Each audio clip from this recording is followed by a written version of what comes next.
எல்லாருக்கும் வணக்கம். இது என்னுடைய கான் வலையொலி கிளைக்கதை 3 அதாவது எபிசோட் 3. இது வந்து என்னோட கிராஸ் கண்ட்ரி மோட்டார் சைக்கிள் ட்ரிப்ப பத்தி தான். அதாவது என்னோட கனடா முழுக்க நான் வந்து சுத்தி வந்த சில அனுபவங்கள தான் வந்து நான் இந்த அ பாட்காஸ்ட்ல வந்து சொல்லிட்டு இருக்கிறேன். கடந்த 2 எபிசோட் அதாவது 2 கிளைக்கதையில வந்து முதல்ல வந்து தொடக்க உரை குடுத்தேன். அதுக்கப்புறம் ஆம் ஏன் பயணம் பண்ணோம் அப்படின்ற ஒரு விஷயத்த நான் பேசினேன். அந்த எபிசோட் அந்த கிளைக்கதையில வந்து நெறைய பேர் வந்து நெறைய கருத்து பதிவிட்டிருந்தாங்க. ஆ குறிப்பா வந்து தனியா பயணம் பண்றத பத்தி நெறைய பேர் பேசியிருந்தாங்க. நான் ரொம்ப அதிகமா அத பத்தி பேசல. ஆனா இப்ப ரொம்ப ஒரு சின்ன அ ஒரு தொகுப்பா அத நான் சொல்றேன். தனியா பயணம் பண்ற ஒரு அனுபவம் இருக்குல்ல, அது வந்து நிச்சயமா ஒரு ஒரு வேற லெவல் எக்ஸ்பீரியன்ஸ் இருக்கும். ஒரு அனுபவத்த வந்து அத நெனச்சு பார்க்க முடியாத அளவுக்கு இருக்கும். நெறைய பேர் வந்து இந்த கூட்டத்துக்காக காத்திருந்து, காத்திருந்து கடைசி வரைக்கும் பயணமே பண்ணாத விஷயங்கள்லாம் நம்ம இருக்கு. ஏன்னா என்ன சொல்றேன் உங்களுக்கு தெரியும். ஃபிரெண்ட்ஸ்லாம் பிளான் பண்ணுவாய்ங்க. ஆனா எவனும் வரமாட்டான். அதனால ட்ரிப்புக்கே போமாட்டாய்ங்க. அதனால என்ன நான் சொல்ல வரேன் அப்படின்னா, தனியா வந்து பயணம் பண்ணதுக்கு பழகுங்க. நீங்க இதுவரைக்குமே தனியா பயணம் பண்ணல அப்படின்னா, தயவு செய்து பக்கத்து ஊருக்கோ, பக்கத்து நாடுக்கோ நீங்க தனியா பயணம் பண்ணுங்க. ஒரு வாட்டி நீங்க தனியா பயணம் பண்ணி அந்த அனுபவத்த வந்து ரசிச்சுட்டீங்கன்னு வச்சுக்கங்களேன், அத வந்து விடவே மாட்டீங்க. அந்த அளவுக்கு வந்து ஒரு சுதந்திரம் இருக்கும். அந்த தனிமையா அ பயணம் பண்றதுல. நான் வந்து அத ரொம்பவே அனுபவிச்சிருக்கிறேன். நெறைய தடவ நான் வந்து தனியா பயணம் பண்ணியிருக்கிறேன். ஸோ இதுவரைக்கும் நீங்க வந்து தனியா தனியா பயணம் பண்ணல அப்படின்னா, தயவு செய்து தனியா பயணம் பண்ணி பாருங்க.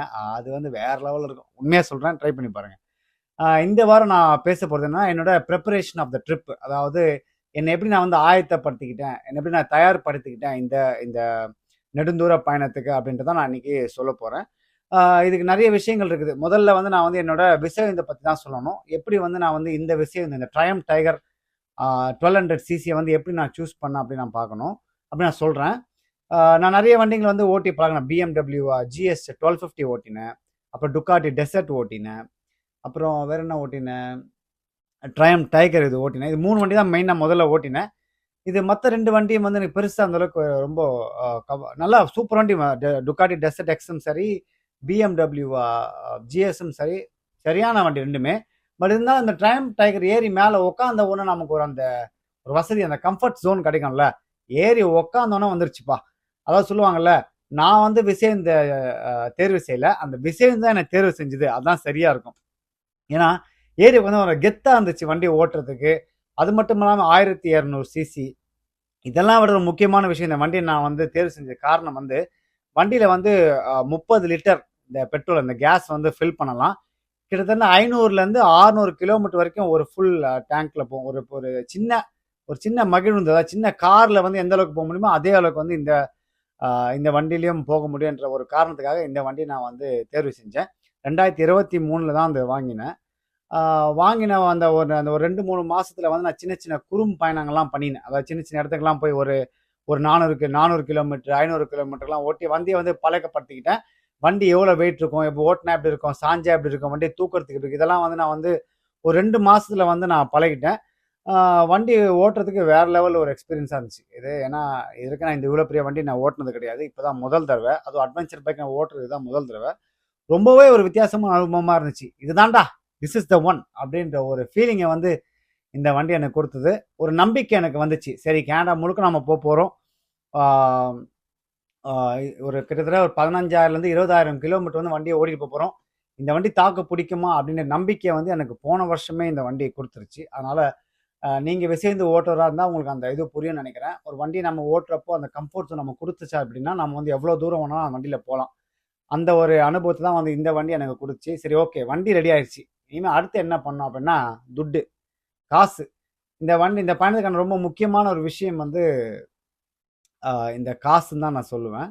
இந்த காசு வந்து கிட்டத்தட்ட ஒரு $10,000 நம்ம ஊரு காசு சொன்னா 5லருந்து $6,00,000 வரைக்கும் செலவாகும் அப்படின்ற ஒரு ஒரு ஒரு எஸ்டிமேஷன் நான் வந்து போட்டு வச்சிருந்தேன். இவ்வளோ ஆகும் தோராயமா இவ்வளோ ஆகும் அப்படின்னு சொல்லி. அதிலேயே வந்து நெறைய செலவுகள் இருந்தது எனக்கு. நெறைய விஷயங்கள் வந்து வண்டிக்கு வாங்க வேண்டியது. முதல்ல வந்து இந்த சேஃப்டி கியர் பாதுகாப்பு கவச உடைகள்லாம் வந்து வாங்கணும். என்னோட மோட்டார் சைக்கிள் இந்த ரைடிங் கியர் சொல்லுவாங்கல்ல. ஜாக்கெட்டு, அப்புறம் பேண்ட்டு, அப்புறம் ஹெல்மெட்டு, கிளவுஸு, அப்புறம் உள்ள போற தெர்மல் வியர்ஸ் இதெல்லாம் வாங்கணும். இந்த சேஃப்டி கியர்ஸ்க்கு மட்டுமே கிட்டத்தட்ட 3000, 4000 $3000லேருந்து $4000 வரைக்கும் செலவாயிடுச்சு. ஏன்னா வந்து நான் ரொம்ப தூரம் போறோம் அப்படின்னா கீழ கீழ விழுந்தா நம்மள பாதுகாக்கணும் அப்படின்றதுக்காக நான் வந்து செலவு பண்றதுக்கு தயங்கல. ஏன்னா நமக்கு ஏதாவது ஒண்ணு ஆச்சுன்னா, இந்த விஷயங்கள் தான் நம்மள காப்பாத்துமே தவிர மத்தபடி வேற எந்த விஷயங்களும் நம்ம காப்பாற்றாது. ஏன்னா சேஃப்டி கேர்ஸும் ரொம்பவே முக்கியமான விஷயம். அதில் வந்து நமக்கு வந்து காசு செலவு பண்ணுறதுக்கு வந்து கூச்சமோ வெக்கமோ படல. ஏன்னா இது செலவு பண்ணி ஆகணுன்ற ஒரு எண்ணம் வந்து மனசில் அப்பவே தோணுச்சு. ஸோ அதுக்காக ஒரு நல்ல ஒரு அமௌண்ட்டை வந்து அதுக்கு நான் வந்து இன்வெஸ்ட் பண்ணேன். அதுக்கு ஒரு சேஃப்டி கியர்ஸில். ரெண்டாவது வந்து நிறைய சின்ன சின்ன ஆக்சசரிஸ் வாங்கணும் வண்டிக்கு. அதாவது எக்ஸ்ட்ரா அந்த விண்ட்ஷீல்டு இருக்குல்ல, அதுக்கு மேலே போடுறது, அப்புறம் எக்ஸ்ட்ரா சேஃப்டி லைட்ஸ் வாங்குறது, அப்புறம் அந்த பெட்டிக்கு மேலே நான் 3 நீங்கள் என்னோட காணொலி பார்த்துருப்பீங்கன்னு நினைக்கிறேன். 3 பேக் இருக்கும் சைடில் வந்து இந்த வாட்டர் ப்ரூஃப் பேக்ஸ். மழைநீர் வந்தால் மழை வந்தாலும் உள்ள தண்ணி போகாத மாதிரி அந்த 3 பை வாங்கணும். அது வாங்கணும். அப்புறம் என்னோட ஷூஸ், இது மாதிரி நிறைய விஷயங்கள் வாங்குறதுக்கு நான் வந்து செலவு பண்ணி அதெல்லாம் வாங்கி நான் வச்சுட்டேன். ஸோ இது வந்து கிட்டத்தட்ட ஒரு 6 மாசமா நான் ஒன்னொன்னா வாங்கிட்டு இருந்தேன். இந்த டெமோ இந்த மாதிரி இந்த விஷ் ஆப்பெல்லாம் இருக்குல்ல, இதில் நான் வந்து கொஞ்சம் கொஞ்சமாக கொஞ்சம் ரிசர்ச்லாம் பண்ணி அங்கேருந்து வர வைக்கிறதுக்கு ஒரு 2 மாதம் அப்படிலாம் ஆச்சு. ஸோ இது வந்து ஒரு இந்த ஆயப்படுத்தல் விஷயம் வந்து நான் வந்து கிட்டத்தட்ட 2023 ஜூலைலேருந்து டிசம்பர் வரைக்குமே வந்து எல்லாத்தையுமே நான் வந்து வாங்கி வச்சுட்டேன். இப்போது நான் வந்து இந்த காசை வந்து சரி எப்படியாவது நமக்கு வந்து சப்போர்ட் பண்ணுறதுக்கு யாராவது இந்த ஸ்பான்சர்ஸ் மாதிரி எதாவது பண்ணலாமான்னு சொல்லி நிறைய விஷயங்கள் நான் பண்ணேன். நிறைய பேர் ரீச் அவுட் பண்ணேன். பெரிய பெரிய நிறுவனங்கள்லாம் ரீச் அவுட் பண்ணேன். ட்ரையம்ப்லேருந்து, ரெட்புல்லேருந்து, நிறைய பெரிய பெரிய கம்பெனிகள், இந்த குட் லைஃப் ஃபிட்னஸ்லேருந்து நிறைய பெரிய கம்பெனி ட்ரை பண்ணேன். நிறைய ரியல் எஸ்டேட் ஆட்களுக்கு நான் ஸ்பான்சர் வாங்குறதுக்கு அவங்கக்கிட்ட நான் காசை வாங்கி என்னோட செலவுக்கு மட்டும்தான் அது பண்ணுறதுக்காக நான் வந்து காசு எதிர்பார்த்தேன். நிறைய பேருக்கு நான் வந்து நிறைய வேர்ட் ஃபைல்லாம் ரெடி பண்ணி ஸ்பான்சர்ஸ்க்கு இவ்வளோ ஆகும் அவ்வளோ ஆகும் அப்படின்னு சொல்லி நிறைய எக்ஸ்ப்ளனேஷன்லாம் கொடுத்தேன். ஆனால் யாருமே நமக்கு ஸ்பான்சர் பண்ண விரும்பலை. பட் இருந்தாலும் ஓகே, அதெல்லாம் மனசு தலை விட்டாத பாலாஜி, இதுக்காக நீ வந்து பயணம் தொடங்கினேன், இது வந்து உன்னோட கனவு அப்படின்றதால நான் என்ன பண்ணேன், ஓகே யார் ஸ்பான்சர் பண்ணாலும் பரவாயில்ல நம்ம போயிடுவோம் அப்படின்றத கடந்த 1 வருஷமா நான் வந்து அந்த காசை சேர்த்து வச்சுட்டே இருந்தேன். எனக்கு வந்து கொஞ்சம் என்னோட சேவிங்ஸ், என்னோட சேமிப்பு காசுலேருந்து அப்பப்போ கொஞ்சம் கொஞ்சம் அங்கங்கே வேலை பார்த்த காசுலேருந்து நான் அதை சேமித்து வச்சு இந்த பயணத்துக்கான காசை வந்து சேகரித்தேன். இதுதான் வந்து என்னோட இந்த காசு எப்படி சேர்த்துன்றதுக்கான ஒரு விஷயம். ப்ளஸ் நான் ஸ்பான்சர் இப்போ எப்படி ட்ரை பண்ணன்ற விஷயத்தெல்லாம் நான் உங்களுக்கு சொல்லிட்டேன். 3வது இன்னொன்று வந்து அந்த ப்ரோமோ வீடியோ நான் வந்து ஒன்று பண்ணினேன்.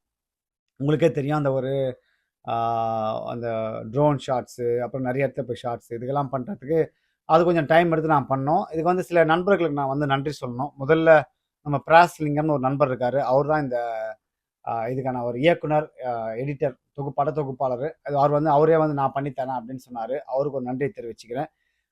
2வது வந்து நம்ம ஐயப்பன் சொல்லி, முரளின்னு சொல்லி இந்தியாவில் இருக்காங்க. அவங்க தான் வந்து இந்த கிராஃபிக்ஸ் ஒர்க்ஸ் நீங்கள் பார்த்துப்பீங்க, அந்த மேப்பில் வந்து அந்த பைக் இப்படி போகிற மாதிரிலாம் வரும்ல, அதெல்லாம் வந்து அவங்க தான் எனக்கு பண்ணி கொடுத்தாங்க. அவங்களுக்கு ஒரு நன்றி. அப்புறம் இங்கே வந்து நம்ம நண்பர் ரஜின்னு ஒருத்தர் இருக்கார். அவரும் அந்த ட்ரோன் ஷாட்ஸ் தான் எடுக்க ஹெல்ப் பண்ணினாங்க. அப்புறம் அனில் என் நண்பர் இருக்கார். அதுக்கு பின்னாடி அந்த பேக்ரவுண்ட் மியூசிக் எல்லாம் வந்து அவர் தான் வந்து பண்ணி கொடுத்தாங்க. அவர் வந்து இதில் இருக்காங்க, மொரீஷியஸில் இருக்காங்க அவங்க. அப்புறம் இங்கே விக்கின்ற நண்பர் வந்து எனக்கு ட்ரோன் ஷாட்ஸ் ஹெல்ப் பண்ணாங்க. அப்போ தனுஜ்ன்ற நண்பர் வந்து எனக்கு வந்து இந்த லாஜிஸ்டிக்ஸில் ஹெல்ப் பண்ணாங்க. ஸோ உங்கள் எல்லாருக்குமே வந்து நான் வந்து ஒரு நன்றியை தெரிவிச்சுக்கணும். இந்த கான்செப்ட் நான் தான் ரெடி பண்ணேன், இப்படி வரணும் அப்படி வரணும்னு சொல்லி. ஸோ நான் கீழே வந்து இந்த லிங்க்கில் வந்து டிஸ்கிரிப்ஷன் போட்டு விட்றேன். அந்த லிங்க்கை போட்டு விட்றேன். நீங்கள் வேணால் அந்த ப்ரோமோ பாருங்கள், உங்களுக்கு தெரியும் அந்த ப்ரோமோ எப்படி இருந்துச்சு. நீங்கள் வந்து கருத்தையும் பதிவு பண்ணலாம். இந்த ப்ரோமோ வீடியோ வந்து ரொம்பவே உதவி பண்ணுச்சு அப்படின்னு சொல்லலாம். ஏன்னா நான் வந்து இந்த சமூக வலைத்தளங்களில் வந்து ப்ரொமோட் பண்ணுறப்போ மக்கள் வந்து நம்ம ரீச் பண்ணணும், நமக்கு வந்து நம்ம வந்து அவங்களை சந்திக்கணும் அப்படின்ற எண்ணம் வந்து எனக்கு அப்போ இருந்துச்சு. அதனால் வந்து அந்த ப்ரோமோ வீடியோ போடுறதுக்கு நல்லாவே ரீச் ஆச்சு. நிறைய பேர் வந்து எனக்கு வந்து என்னை ரீச் பண்ணி நீங்கள் இப்போ வரீங்களா, எப்போ வரீங்க சொல்லுங்கள், எங்கள் வீட்டுக்கு வந்து தங்கணும் அப்படின்னு சொல்லி நிறைய விஷயங்கள் பண்ணாங்க. இந்த மக்களை பற்றி தான் வந்து நான் வந்து அடுத்த கிளைக்கதை அடுத்த எபிசோடில் வந்து நான் வந்து பேச போகிறேன். ஏன்னா இது ரொம்பவே ஒரு முக்கியமான விஷயம். ஏன்னா நான் இந்த இந்த இந்த பயணத்திலே நான் எதிர்பார்க்காம நடந்த ஒரு விஷயம் வந்து இந்த மக்களோட அன்பு. அந்த மக்கள் நம்மளை வந்து ரீச் அவுட் பண்ணி வீட்டில் தங்க வச்சு சாப்பிட்றதான் வந்து ஒரு ஹைலைட்டான ஒரு விஷயமா நான் வந்து கருதுறேன். அதை வந்து நான் வந்து விலாவரியாக மக்களோட பேரோட எந்தெந்த ப்ராவின்ஸில் எந்தெந்த டெரிட்டோரியில் நம்மளை சந்திச்சாங்க, என்ன மாதிரி விஷயங்கள்லாம் பண்ணாங்கன்னு சொல்லி நான் அடுத்த எபிசோடில் சொல்கிறேன். இந்த எபிசோடில் இவ்வளோ, இதுதான் என்னோட ப்ரிப்பரேஷன். நான் வந்து மோட்டார் சைக்கிள் வாங்கினது, காசு சேர்த்து வச்சது, ஸ்பான்சர்ஷிப் தேடினது, அப்புறம் இந்த மென்டல் ஹெல்த் அவேர்னஸ் சொன்னால அது அந்த மனநல பிரச்சனை, மனநல ஆரோக்கியத்தை பற்றி பேசுறதுக்கான விஷயங்களை தயார்படுத்தினது, இது எல்லாமே தான் வந்து என்னோட இந்த இந்த இந்த பயணத்துக்கான ஆயப்படுத்துதல் விஷயத்தை நான் பண்ணிக்கிட்டேன். ஒரு வருஷமான ஒரு பிளான். இன்னொரு முக்கியமான விஷயம் சொல்ல மறந்துட்டேன். இந்த பயணத்துக்கான அந்த ரூட்ஸ் எங்கெங்கே போகணும் அப்படின்னு சொல்லி, ஏன்னா நான் அப்போவே தேர்வு பண்ணிட்டேன், 10 மாநிலங்கள் 2 நட்டாட்சிகள் போகணும் அப்படின்னு. நுணாவத்தில் வந்து ரோடு கிடையாது. இந்த நுணாவத்தில் ரோடு இல்லாத காரணத்தினால என்னால் வந்து வெஸ்டிவந்தில் வந்து அந்த நுணாவத்துக்கு போக முடியாமல் போயிடுச்சு. அதனால் வந்து சரி 10 மணி 2 நட்ராட்சியோட முடிச்சுப்போன்னு சொல்லி முடிவு பண்ணிட்டேன். சரி எங்கெல்லாம் போகலாம் அப்படின்னு யோசிக்கும் போது வந்த ஒரு விஷயம்தான், சரி ஒவ்வொரு மாநிலங்களோட தலைநகரங்கள் கேபிட்டல் சிட்டிஸ்க்கு போனால் ஈஸியாக இருக்கும்னு சொல்லி டொரண்டோவில் ஸ்டார்ட் பண்ணி நான் இந்த பக்கம் நான் வந்து இது இன்னொரு எபிசோடில் சொல்கிறேன், ரொம்ப விலாவரியாக சொல்கிறேன். ஏன்னா கனடாவோட இயற்கை அழகு எப்படி இருந்தது, என்னென்ன மாதிரி ஆச்சரியமான விஷயங்கள் நான் பார்த்தேன்ட்டு ஒரு எபிசோட் வரப்போகுது, கிளைக்கதைகள் வரப்போகுது. அது நான் விலாவரியாக சொல்கிறேன். இப்போ நான் வந்து கூகுளை யூஸ் பண்ணி டொரண்டோவிலேருந்து இந்த சிட்டிக்கு எவ்வளோ தூரம், எவ்வளோ மணி நேரத்தில் போய் சேரும் அப்படின்னு ஒரு விஷயத்த நான் வந்து டொரண்டோவிலேருந்து ஒவ்வொரு ப்ராவின்ஸாக பார்த்து அதை எழுதி எவ்வளோ நேரம் ஆகும், நடுவில் எந்த இடத்துல நம்ம நிற்கலாம், எத்தனை கிலோமீட்டர் நம்ம வந்து பிரேக் எடுக்கலாம் அப்படின்னு சொல்லி அதை வந்து கிட்டத்தட்ட ஒரு 2 மாசமா ஒரு ஆய்வு, 2 மாசமா ரிசர்ச் செஞ்சு நான் வந்து எழுதி வச்சு ஒரு வேர்ட் ஃபைலை கூட ரெடி பண்ணிக்கிட்டேன். இது வந்து எனக்கு வந்து இந்த பயணம் தொடங்கின நேரங்கள் ரொம்பவே உதவி பண்ணுச்சு. ஏன்னா இந்த ப்ரோமோ போடுறதுலையும் சரி, இந்த ப்ரோமோ பண்ணுறதுக்கும் இந்த ப்ரிப்ரேஷன் உதவி பண்ணுச்சு. இந்த ப்ரோமோ போடுறதுக்கு அப்புறம் மக்கள் வந்து இந்த பார்த்து ரீச் அவுட் பண்ணதுக்கு இது வந்து ஹெல்ப் பண்ணுச்சுன்னு சொல்லலாம், இந்த ரிசர்ச், இந்த கூகுள் ரிசர்ச். ஸோ நீங்கள் இந்த மாதிரி பெரிய பயணங்கள் பண்ணும்போது நீங்கள் செய்ய வேண்டிய முதல் விஷயம் என்னென்னா, ப்ராப்பராக வந்து அந்த ரூட்ஸை வந்து ரெடி பண்ணிட்டு போகிறது ரொம்பவே முக்கியம் அப்படின்னு நினைக்கிறேன். ஸோ இது வந்து இவ்வளோ தான் நான் வந்து இந்த ப்ரிப்ரேஷன் பண்ணது. ரொம்ப ஈஸியாக ஒன்றும் நடக்கலை, எளிதாக ஒன்றும் நடந்துடல இந்த பயணம் அப்படின்றது. கிட்டத்தட்ட ஒரு வருடமான ஒரு பிளான், ஒரு ப்ரிப்பரேஷன் இதெல்லாம் பண்ணி தான் இந்த பயணம் வந்து எனக்கு வந்து சாத்தியமாச்சு அப்படின்னு நான் சொல்லுவேன்.